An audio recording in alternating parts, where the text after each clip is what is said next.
Welcome to Same Surgeon, Different Life, part of the STS Surgical Hot Topics podcast.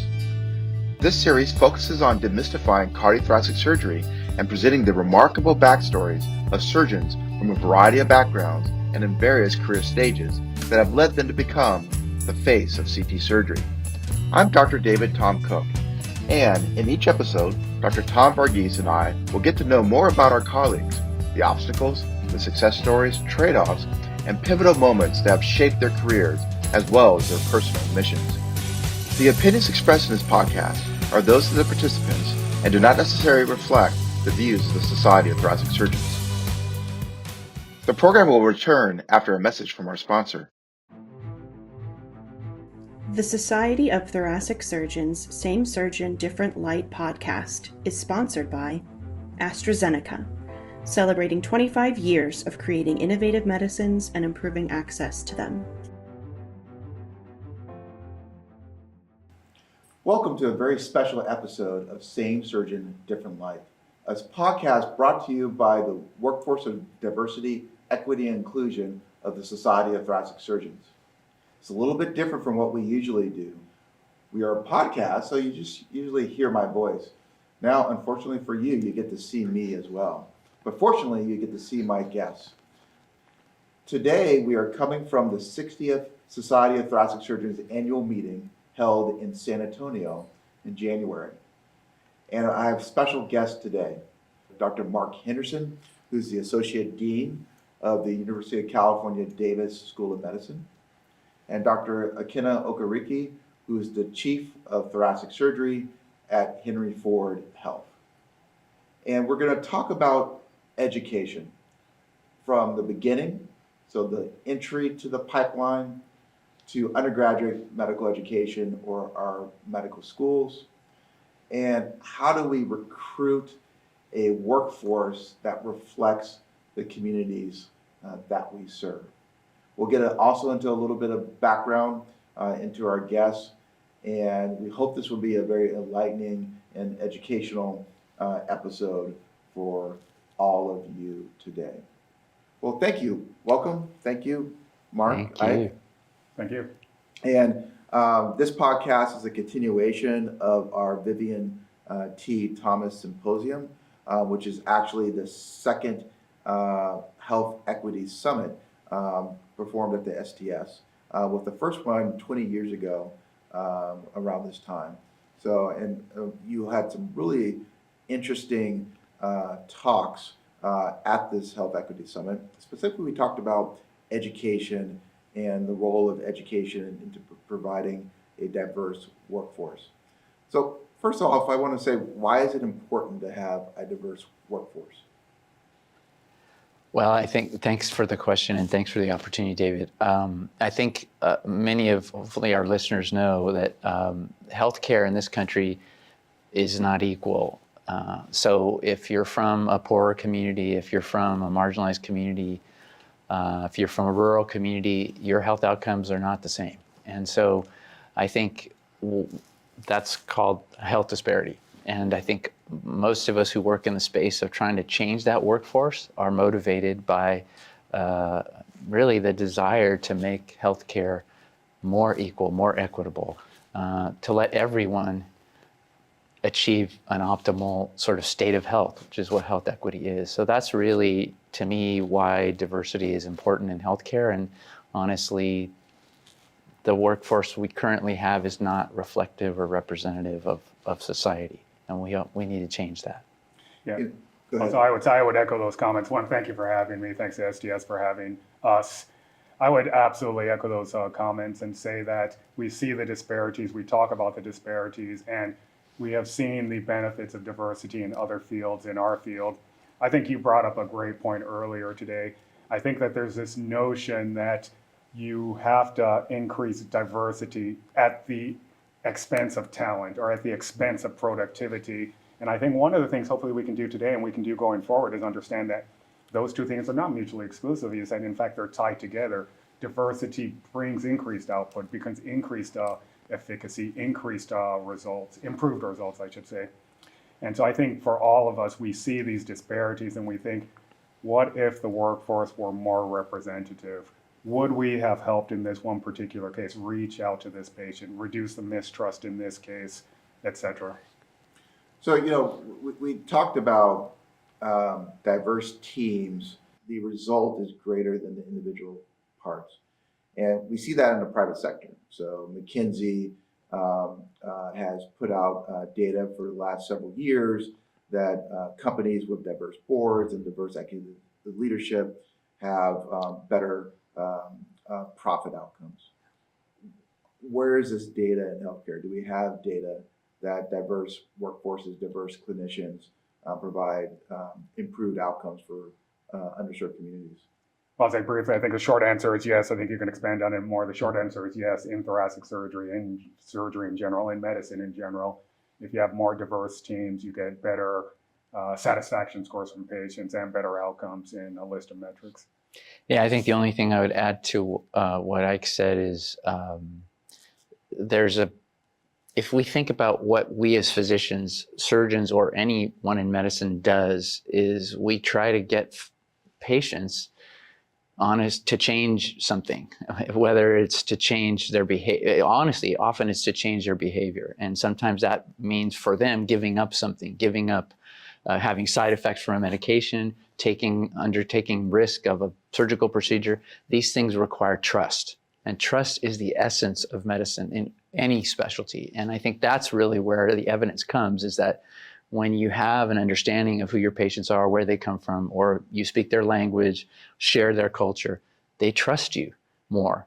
And I think when you think about how important trust is in health outcomes, that's really the essence of it.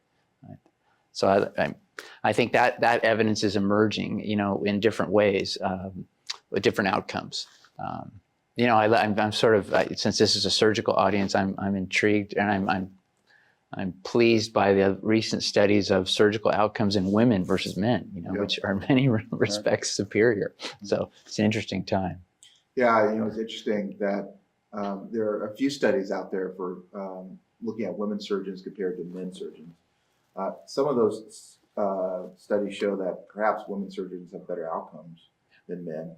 That may look at maybe the approach of listening to the patient, empathy perhaps, or identifying outcomes that are most important to patients and prioritizing like that. And then there are other studies that show that there's no difference between outcomes for women surgeons compared to men surgeons. And perhaps you look at that it's non-inferiority, that women surgeons are equal to male surgeons with regards to technical ability and ability to assess a patient. Yeah, if I could add to that quickly, I hope that we can dispel this notion that we're accepting female surgeons in and getting them by, that they're just barely, they stay under the radar and barely treading water.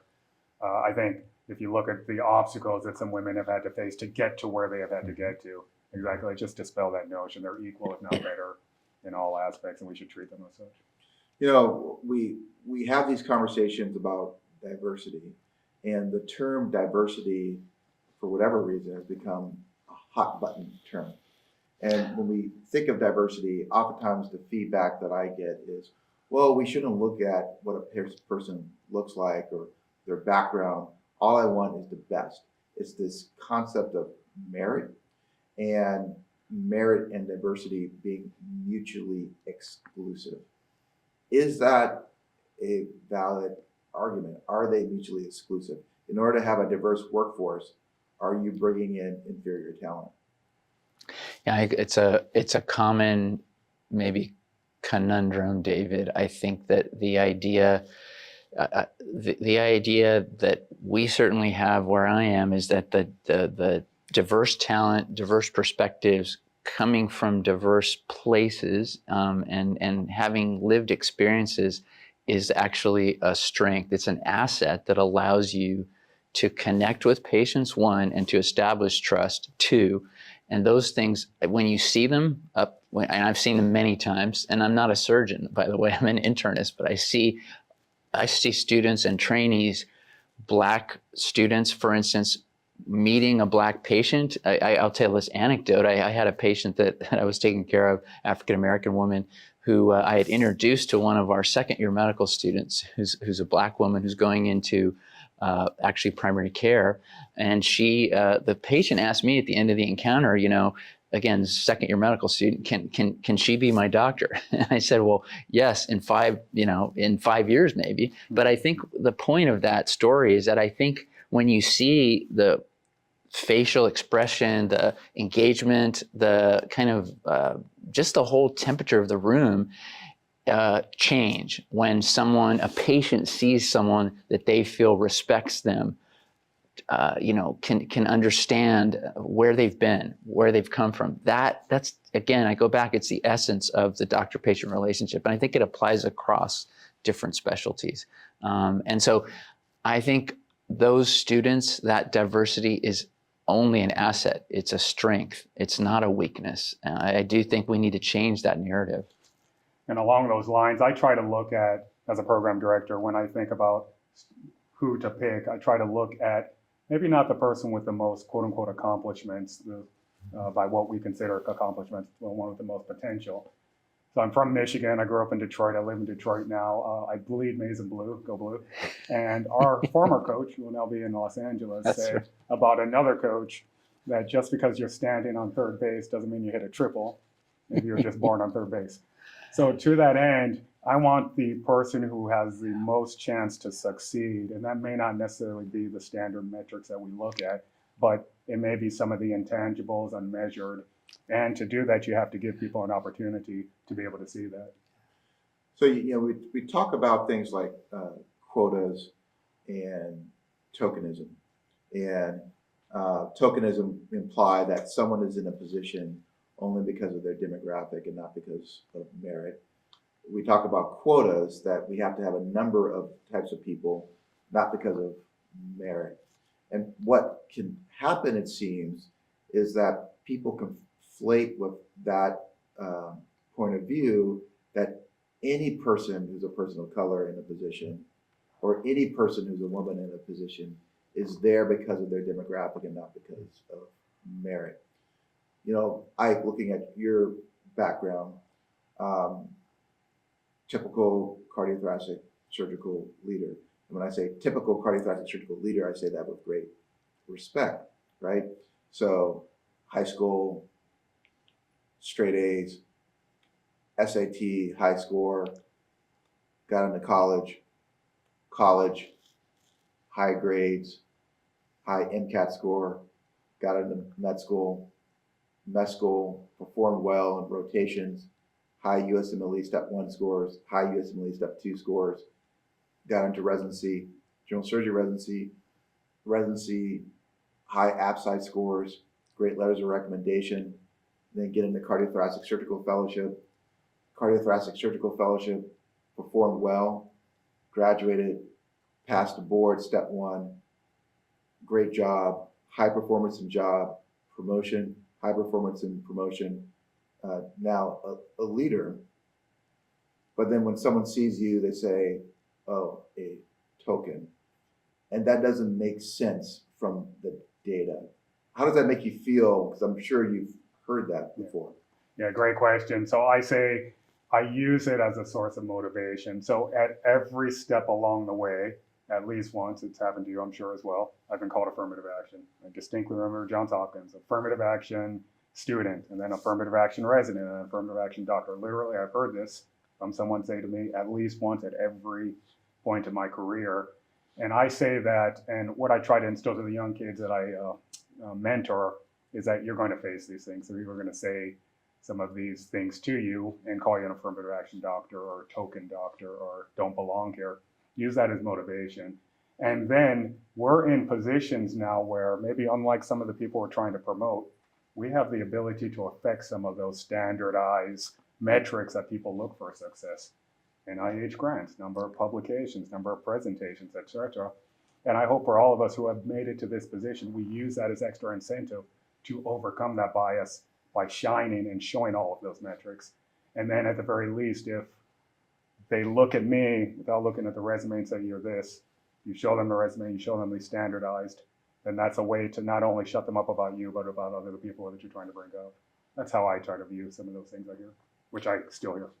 Now, you mentioned affirmative action, and just like many talking points in society, whether it's the term woke or DEI, hashtag DEI, or CRT, hashtag CRT, affirmative action has become a hashtag without sort of an understanding of what affirmative action is or the actual role of affirmative action in society and what percentage of a role it is in society.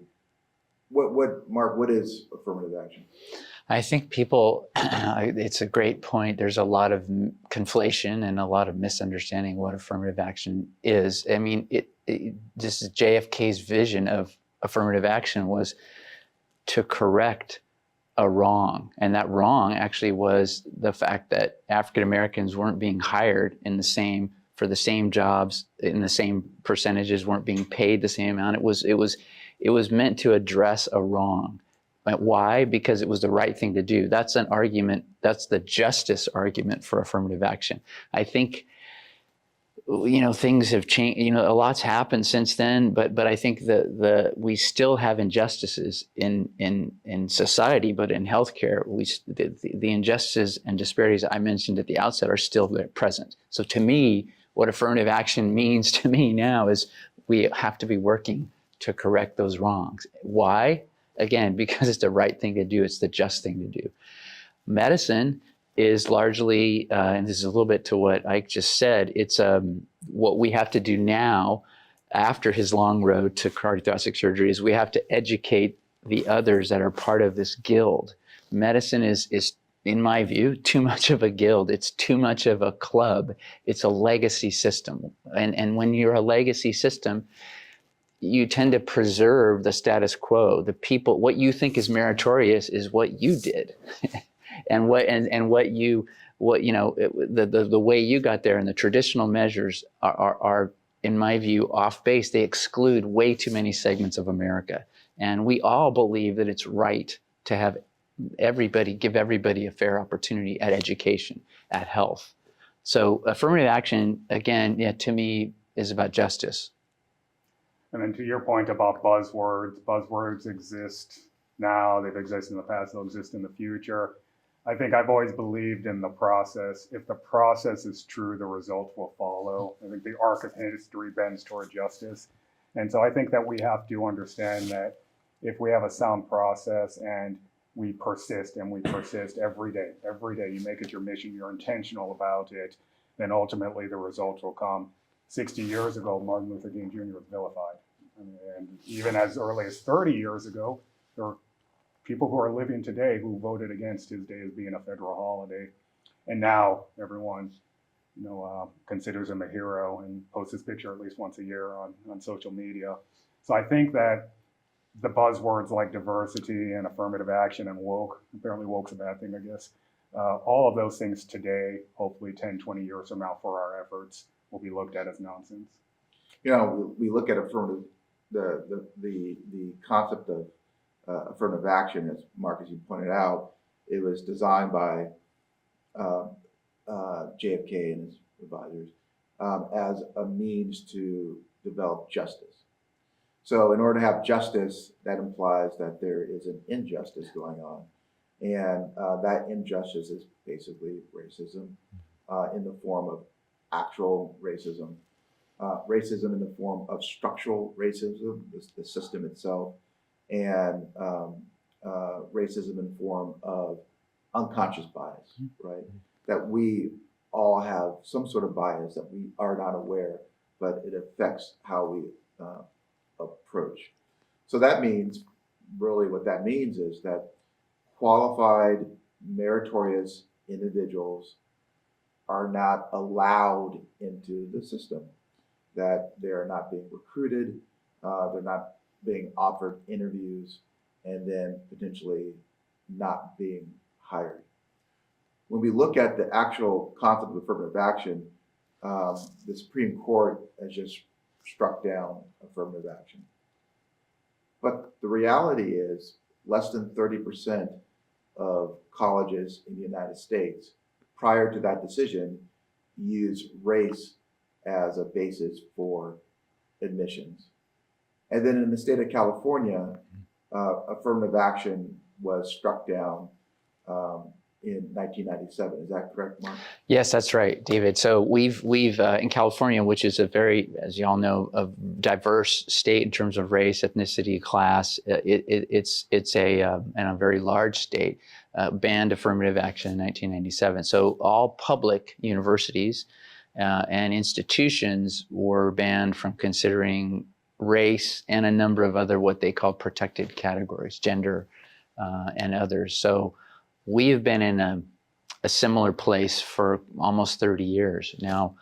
There are affirmative action bans in 8 other states prior to the Supreme Court decision. In all 8 states, after those bans, the enrollment of historically marginalized communities, Black students, Latino students, as well as American Indian, Alaska Native students, fell by approximately 35% in all those states. So I predict and suspect that after the SCOTUS decision, there will be a decline in representation amongst many schools. Now, as you said, David, most of this, where the biggest effects will be on the sort of prestigious universities, Ivy League schools. That's really where I expect to see more of the effect, the negative effect, if you will.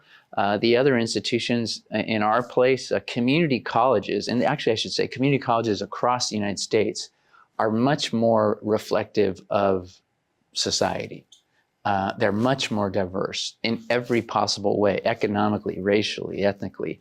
And so we have always prioritized and looked in the community colleges in our local community because there's a rich pool of talent in all those places that you don't, people are in community college usually because they don't have financial means, or maybe they're working a job, maybe they have a family. So again, they have the experience, the lived experience that a lot of our patients have and a lot of our patients struggle with. And that's why I think they're the key in many respects to this building trust and to health equity in the future. But remember with SCOTUS, it's about admissions to college. It's not about admissions to, let's say, residency. So there's going to be a little bit of a nuanced approach as we go forward when we think about residency training. Are employees, generally speaking. Yeah. We call it graduate medical education. Yeah. But we're really, it's really professional education. Yeah. Right, because they're employees. Yep. No, and I think what people misunderstand in California, Proposition 209, which is the affirmative action ban, does actually apply to residency training, but it is more restrictive, more prohibitive than the Supreme Court decision, which only applies to higher education admissions. So that's principally college admissions. So, and I'll say one of the things I learned, Mark, and I'll plug your program and all the work that you've done about specifically. I was very encouraged to see what has happened at your institution and what you've done in the last 25 years since the California ruling. So I think that the roadmap exists, and I think what has been done at UC Davis can be mimicked elsewhere to hopefully try to mitigate some of the negative effects. So we're going to get back to sort of recruitment at the undergraduate medical education level. So in the world of medical education, undergraduate medical education are medical students, and graduate medical education are residents and fellows. One key distinction, California aside, right? But outside of California and maybe a few other states, affirmative action only refers to college admissions, perhaps with extrapolation, medical school admissions. But it doesn't refer to graduate medical education, which are employees or workforce. There's a concern amongst individuals that in our world of misinformation and conflation, that the Supreme Court striking down affirmative action gives people the free rein to discriminate at every level, including graduate medical education. I can't look at race as a demographic. I can't consider other things as a demographic to recruit for a residency position, which is not in the Supreme Court ruling. Like, as a program director, what is your approach now to recruitment? So I think that you have to be very intentional about these factors and these. As I said, I try to look at each applicant and look for what I think is potential. And that is very difficult, no question, but to answer your question, I have a very low threshold for some of the standard metrics like test scores or publications, presentations, etc. I have a very low threshold, and I do base things more on the interview, the word of mouth, and maybe other factors and other aspects of their CV, which may not have been highlighted by other people, the initiative, the experiences they may have had, something in the personal statement. So I try to look at more of the intangibles, but it's difficult. You know, Mark, UC Davis School of Medicine has a class that's the most diverse class outside of the historically Black colleges and university medical school affiliates. And from 1997, I believe, when Prop 209 was ratified, on the curve of diversity within the School of Medicine has markedly increased. How is that, and why is that? Well, the first thing I'd say is it has been a slow, iterative process and a steady increase in representation at UC Davis. I think that is a result of many different interventions. I think one of the principal ones is something Ike just alluded to when he looks at residency applications, which is, how can I look at this person as an individual? That's what's known as holistic recruitment, is a sort of phrase for that, which means, this individual is more than his or her test scores. This individual has a unique life experiences that bring something important and of value to medicine, to healthcare. So we've definitely focused on looking at candidates in what I consider to be a more holistic way, a broader way, one that really that prioritizes their experience, one, and also de-emphasizes those things that we know have to do with educational opportunities and privilege. For instance, students who come from wealthy families, students who come from physician families, they have a lot of advantages.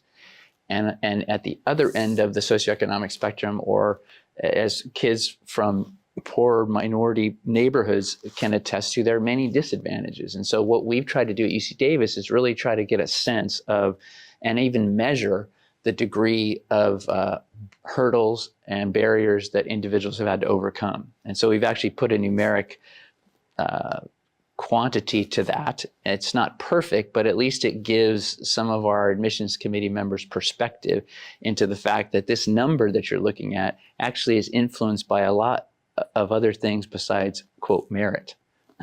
And a lot of those other things have to do with, again, opportunity and privilege and resources. And I'll add to that because I think we want to reach out to everyone. I think one thing which some people take from what we're saying is that, well, if you came from a privileged background, you didn't have to work hard. I hope everyone understands we're not saying that. We know you had to put in 100 hours a week back in the pre-80-hour work, and you had to spend those nights, and you lost your 20s and 30s in education and then in the hospital. We understand people have had to work hard. What we're saying is that you were given an opportunity, perhaps more likely to get that opportunity than others, and we just want to give others that opportunity. That's all we're saying. We're not trying to villainize or criminalize or take away the accomplishments of people who have made it, who may have come from not as stark of circumstances. I just want to make sure we point that out. No, and I would add to Ike what you just said, that those, I think we just want to give context. And so someone who's come from a privileged background, well, maybe we might expect a little more of them in some sense. And again, but I think more importantly, the converse. Yeah. Someone who's really been kept out at many points in the process, we really should do the converse with them. That is to give them a little bit of a closer look, to give them, to look at what they've had to overcome. Because medicine, I mean, it's a marathon. You have to have persistence. You have to be able to get up and after you fall. You have to, keep climbing the mountain, when you stumble. So, given that sort of holistic recruitment, it's always a challenge when you're a person of color, but you are in a high income bracket, right? Yeah. So your person of color is a cardiothoracic surgeon. But in society, you're still considered a person of color. So how in a recruitment process like that, how do you reconcile that sort of class distinction that may exist for certain segments of society, but in other segments of society, it doesn't matter. They have an advantage, sure, but maybe not as much of an advantage as we might think based on their demographics. Yeah, Is that reconcilable? I think it's hard. I'll just say this: it's hard to disentangle race from class, although they are separate, and of course they have different effects on people's opportunities. Because in our state we're prohibited from considering race, our measures don't have anything to do with race. They have only to do with socioeconomic variables, simply because we are prohibited from doing so. And I don't think that goes far enough. It doesn't capture the experience of a Black person, even someone who comes from a more privileged or environment or family, because there's also a negative effect and discrimination that goes along with that experience.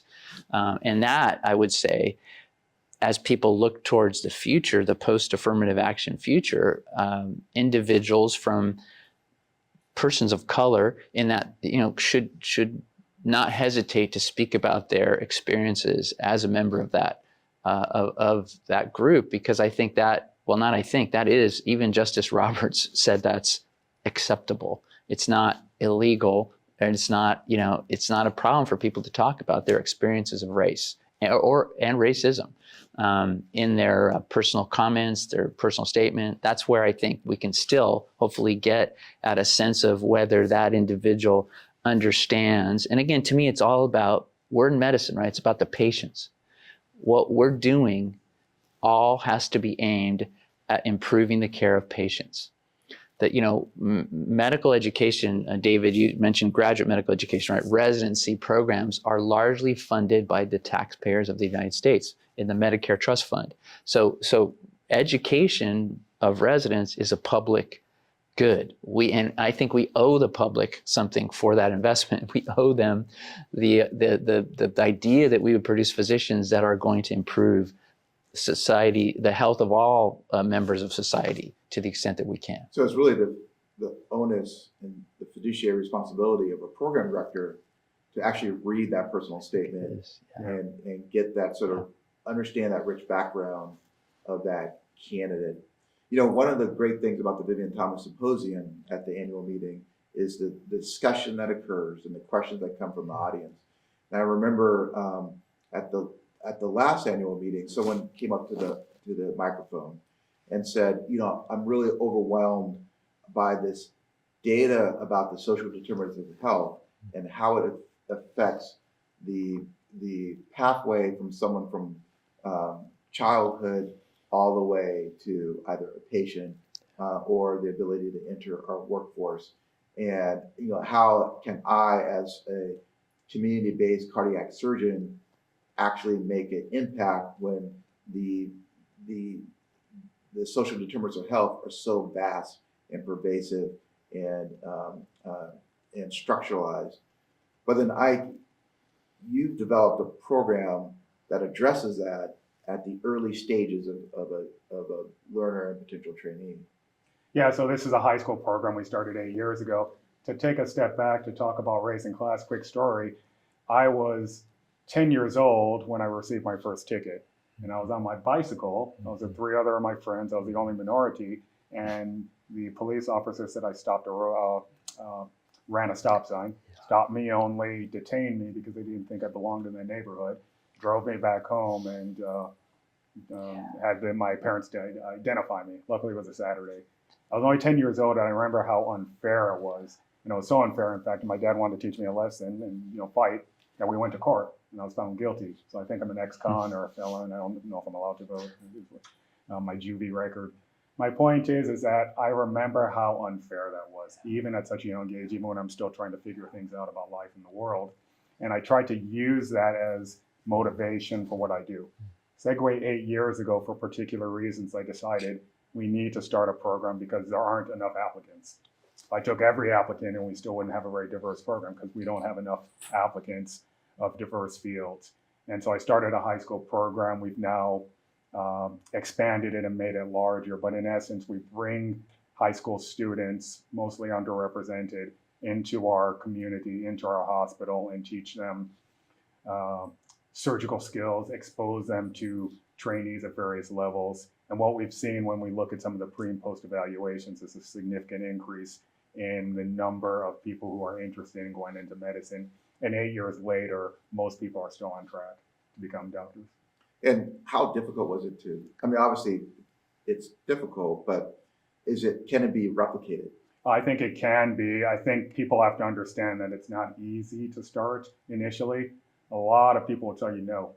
Administrators will tell you no. The simulation lab will tell you no. A lot of people will say no, and you just have to find ways to either go around or be creative or make it some type of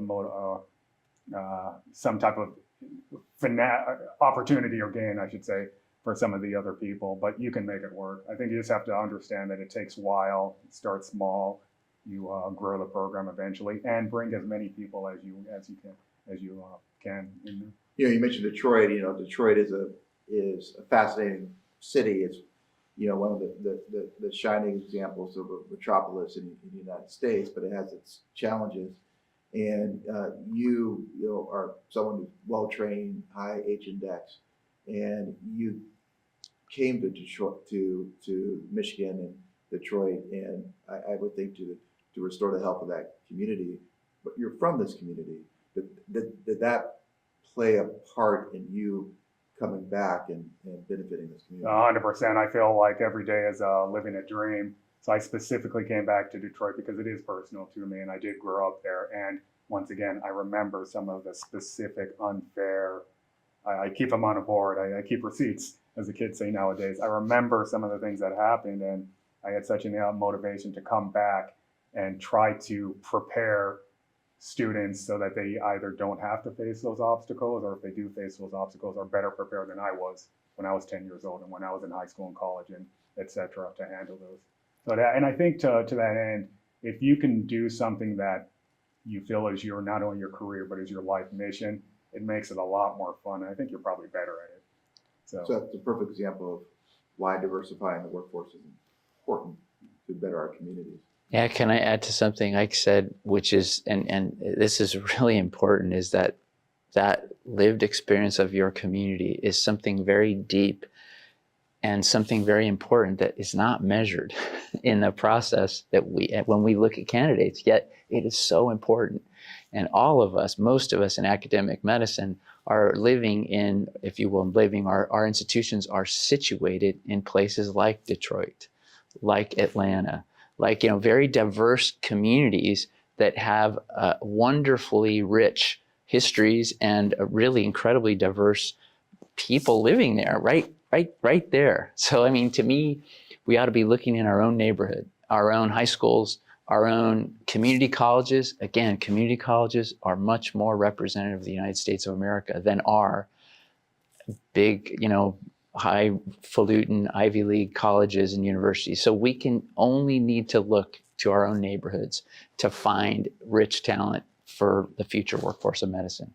So, you know, I want the two of you to enjoy the rest of the meeting and everything that San Antonio has to offer. Before we conclude, I always ask at the end of the podcast, what do you think is the future of cardiothoracic surgery?